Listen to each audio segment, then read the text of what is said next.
이슈 살펴보도록 하겠습니다. 오늘 제가 출근하니 바로 이 소식, 출근한 30분 전인가 그때 속보지 막 떠서 이제 저도 확인을 해봤는데요. 트럼프가 미국 수입 자동차의 관세를 25% 정도 부과를 할 것이다. 그리고 이 정확한 내용은 4월 2일에 좀 예고했던 대로 발표할 것이다 라고 말을 했습니다. 작년 기준으로 봤을 때요, 한국이 미국에 자동차 얼마나 수출했나 봤더니 그 규모가 50조 3,800억 원 정도 상당이었거든요. 이 자동차 해외 수출액 중에 미국 시장 비중이 지금 절반에 가까운 수준인데요. 49% 정도. 그동안은 이제 한미 간의 FTA 체결해서 서로 자동차의 관세를 거의 물리지 않은 상태였죠. 근데 이 한국 반도체 같은 경우에는 대체재가 거의 전무합니다. 거의 없는데 자동차는 사실 대체재가 굉장히 많기 때문에 관세로 우리나라 이 차 가격 경쟁력이 좀 하락을 하면 미국 수출이 좀 큰 타격을 입게 될 수밖에 없다. 이런 우려들을 가질 수밖에 없는 상황인 거죠. 그리고 자동차는 아시다시피 뭐 철강이라든지 배터리 산업 이런 다른 산업에 영향을 주는 것도 굉장히 크기 때문에 우리가 주목을 할 수밖에 없습니다. 그러면서 이제 트럼프가 또 추가적으로 얘기한 게 뭐 그들에게 기회를 주고 싶다. 이 그들은 기업들, 그러니까 어느 정도 좀 여지를 남기는 발언을 좀 하기도 했고요. 일단 그래서 우리 현대차 쪽에서 어떻게 준비를 하나 봤더니 그 미국 공장에서 현재 100만 대 정도를 생산하고 있는 네, 지금 생산 역량을 최대로 끌어올려서 120만 대까지 그 생산 규모를 끌어올릴 계획이라고 합니다. 또 한 가지 이제 제가 살펴보실 내용 아랫줄에 정리를 해드렸는데 그 의약품 관세 언급도 있었거든요. 그런데 의약품 관세가 25%가 되거나 또는 그 이상이 될 것이다. 그리고 1년에 걸쳐서 훨씬 더 인상이 될 수 있다면서 점진적으로 올릴 수도 있지 않을까? 약간 이러한 의미를 좀 담는 발언을 트럼프가 하기도 했습니다. 자, 오늘 이슈는 요 자동차도 관세 폭탄 이렇게 제가 정리를 해봤고요. 자, 다음으로 오늘 M7 살펴보도록 하겠습니다. 앞서 언급드렸듯이 M7들 뭐 재료 부재한 가운데 거의 보합 정도 수준에 좀 마무리되는 모습이었는데요. 우선 테슬라 늘 재료가 부재한 가운데에서도 이슈가 넘치는 테슬라를 살펴보도록 하겠습니다. 어제 저 시연회 보신 분이 있으신지 모르겠네요. 그 테슬라가요, 우선은 가장 최근 소식부터 짚어드릴게요. 그 머스크한테 지급하기로 했다가 법원이 주지 말라고 판결해서 못 준 그 스톡 옵션, 요 보상안을 주는 방안을 좀 마련을 하려는 수순으로 간다고 해야 될까요? 그러니까 그러기 위해서 그 관할 법원 주에 법 개정안을 제출했다는 소식이 있었는데, 이게 무슨 얘기냐면 작년에 그 머스크 스톡옵션 보상안, 그러니까 경영 성과에 따라서 단계적으로 이제 보상하기로 했던 거, 요거 규모가 146조 원인데 법원이 주지 말라고 했었잖아요.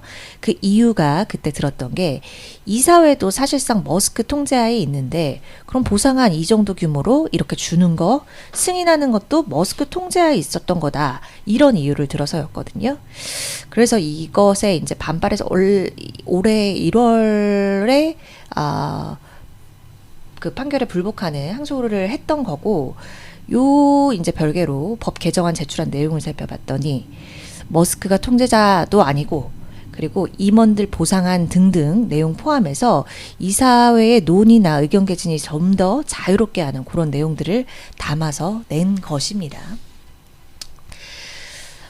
그리고 두 번째 보시면 드디어 이제 사진과 연관성 있는 머스크의 xAI가 그록 3를 공개를 했는데요. 엔비디아 H100 요 GPU 10만 개를 활용해서 2억 시간에 달하는 학습을 진행했다고 하죠.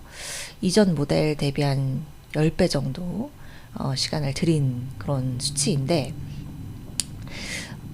이게 저 오픈 미아라고 써 있는 게 제가 아까 두세 번을 수정을 했던 건데, 그 그 AI를 저렇게 자꾸 인식을 하더라고요. 죄송합니다. 제가 최종 버전을 더 확인을 했어야 되는데 몇 번을 고쳤는데도 결국 저렇게 됐네요.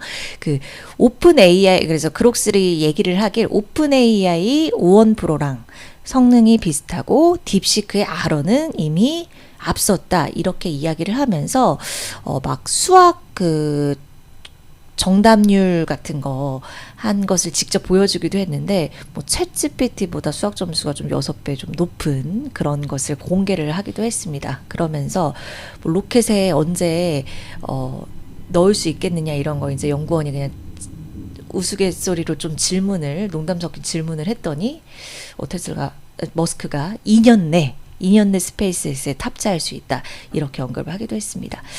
그런데 다소 이제 그록3 공개된 내용을 봤을 때 조금은 아쉽다라는 평가들이 나오는 이유가 몇 가지 있습니다. 일단 베타 버전으로 해서 훈련은 계속 진행 중이고 훈련이 다소 이제 미완 상태이다. 그리고 음성 모드 지원은 아직까지는 아닌데 한 일주 내 공개할 것이다, 이렇게 이야기를 했고요. 그리고 낮은 접근성이라고 제가 이제 말씀을 드렸던 거는 지금 X에서 그 프리미엄 플러스라고 구독 서비스를 쓰고 있는 사용자들한테 일단 공개가 되는 내용이고, 그리고 새로운 또 구독 서비스를 출시를 할 거라고 합니다. 그리고 그 프리미엄 플러스 그 구독료도 지금 그록3 내놓으면서 또 올렸거든요. 그래서 아무래도 이제 접근성 부분에서 조금 아쉽다. 그리고 요 그록3 전반적으로 뭐 지구상에서 가장 똑똑한 AI다, 이렇게 이야기를 했었는데 글쎄 약간 이러한 평가들을 조금 더 해볼 수 있는 그런 수준인 것 같습니다. 자, 그리고 제가 한 가지 더 준비한 내용은 요 머스크가 사실 테슬라를 인도 시장에 2021년, 2023년 막 이렇게 2차례 넘게 좀 강하게 이제 진출을 하려고 했었는데 그 관세 부분이 굉장히 세서 뭐 이렇게 안 된 부분이 좀 많았어요. 그러니까 원래 그 4만 달러 이상 자동차에 인도 정부가 100% 관세를 때렸었기 때문에 좀 진출에 이런저런 어려움들이 좀 있었는데, 어쨌든 지난주였나요? 인도 그 모디 총리가 미국 가서 트럼프 대통령도 만나고 머스크도 만났습니다. 그래서 이게 금물살을 타나 인도 진출할 수 있나 테슬라가, 이렇게 얘기할 수 있는 이런 가능성을 엿볼 수 있는 게 그 인도 현지 채용 공고를 냈어요. 그 인도에서 고객 대면 업무 포함해서 구인 공고를 좀 게재를 했습니다. 그래서 이것이 인도 진출 모색하는 것인가, 이렇게 우리가 좀 추측을 해볼 수 있는 건데, 사실 지금 테슬라가 판매량 둔화에 너무 좀 부진하고 이것을 상쇄할 수 있는 방안 마련에 아주 울머할 수밖에 없는 상황인데, 새 시장이 열릴까요? 일단 판매 둔화를 좀 상쇄할 수 있는 아주 작은 걸음이 좀 만들어지나, 이런 좀 추측을 해볼 수 있는 것이었습니다. 그리고 지금 원래 2분기 내에 테슬라가 그 중국으로부터 FSD 그 자율주행 부분 기술 사용 승인 좀 받을 것으로 기대를 하고 있었는데, 현재까지 좀 구체적인 일정이 좀 안 나오고 있는 상태이거든요. 근데 지금 워낙 뭐 관세 부분도 그렇고 미중 갈등이 좀 커지고 있으니까, 이 갈등 세기가 높아지고 있으니까 중국 정부가 요 FSD 승인 여부를 좀 협상 카드로 활용할 가능성이 크다. 이 부분에 대한 우리가 추측까지 함께 해볼 수 있는 겁니다.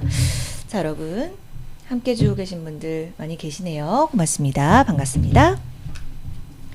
자, 다음 장 넘어가 보도록 할게요. 자, 메타가요, 우리 그 대통령의 날로 하루 이제 쉬기 전까지 20일 연속 달렸었는데, 21일 상승할까 이랬었는데, 최장기간 나스닥 100 중 최장기간 상승은 결국 마무리가 됐어요. 오늘 약세 전환하면서 메타가 마침표를 찍었고요. 그리고 이 애플 관련해서 투자 의견 비중 확대 소식이 나왔었는데, 요 차세대 보급형 아이폰, 그러니까 현재 시간으로 19일이죠. 우리는 이제 내일 정도 확인할 수 있겠는데, 요것에 대한 기대감이 영향을 줬다고 볼 수 있고, 그리고 이거 밤에 있었던 소식은 아닌데 어제 국회 기재위에서 그러니까 구글이라든지 애플, 넷플릭스 이런 다국적 기업 세무조사 자료 제출 거부할 때 뭐 이행 강제금 부과할 수 있는 그런 법안 개정안을 좀 의결을 했는데요. 이제 본회의 거쳐서 확실해지면 이 부분도 제가 다시 한번 전달 드리도록 할게요. 자, 그리고 요거는 우리 어제 살펴봤던 내용입니다. 브로드컴이나 TSMC, 뭐 인텔 일부 뭐 분할 인수할 수 있다 기대감이 어제 이제 하루 쉬었다 온 인텔에 확 젖어들면서 16% 넘게 인텔이 오르는 모습을 보였고요. 이 마이크론이 지금 사실 HBM 부분에 있어서 SK하이닉스가 53%, 삼성전자 38%, 마이크론이 9% 이렇게 1, 2, 3 그러니까 두 명의 1강, 2강? 저는 그렇게 얘기하고 싶어요. 일단은 이론 체제인데 올해 좀 HBM 부분에 있어서 삼성전자의 파일을 많이 가져올 수 있지 않을까라는 그런 얘기들이 좀 나오고 있어요. 왜 그러냐면 SK하이닉스 같은 경우에는 워낙 엔비디아 공고하게 이렇게 맺어놨는데 오히려 부진한 삼성전자의 부분을 더 가져오게 된다면 마이크론의 영향력이 확대되지 않을까라고 이야기 되는 부분들이 있고요. 그러면서 오늘 장에서 한 6% 넘게 오르는 모습을 보이기도 했습니다.